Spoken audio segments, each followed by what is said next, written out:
খাচ্ছিস রে? বিখ্যাত সিঙ্গারা, বিখ্যাত সিঙ্গারা। বিষ খ্যাত? বিষ খ্যাত? বিখ্যাত। তোমরা শুনেছো বিষ খ্যাত বলে কোনো সিঙ্গারা হয়? তো সন্ধ্যাবেলায় প্রচন্ড খিদে পেয়েছিল, তো বসে গেছি। ও বললো চলো সিঙ্গারা নিয়ে আসি আর গুটকি। কটা মেখেছিস মুড়িতে সিঙ্গারা?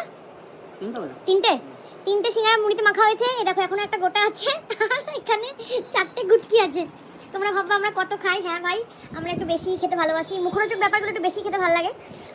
তো টানা একদম মানে অনেক দিন মাঝে তো গুটকি সিঙ্গারা খাইনি, যেহেতু এখন শ্রাবণ মাস পড়েছে। আমি মানে ভেজ নন ভেজ কিছু খেতে পাচ্ছি না, তাই এখন এই সিঙ্গারা গুটকি এগুলোর উপরেই চলবে গোটা শ্রাবণ মাসটা।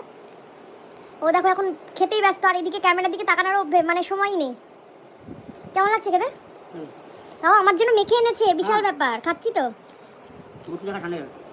তো বলো তো কে কে তোমাদের এই মুড়ির সাথে সিঙ্গারা মেখে খেতে ভালো লাগে? আমার তো হেভি লাগে, সিঙ্গারা শুধুও ভালো লাগে আবার মেখেও ভালো লাগে।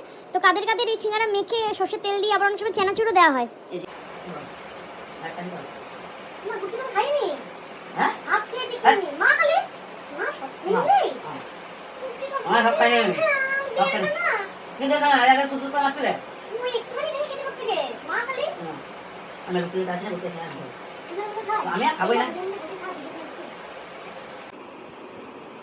কটা গুটকি এনেছি বলবো? 4টে গুটকি এনেছিলাম, তোমাদেরকে তো বললামই।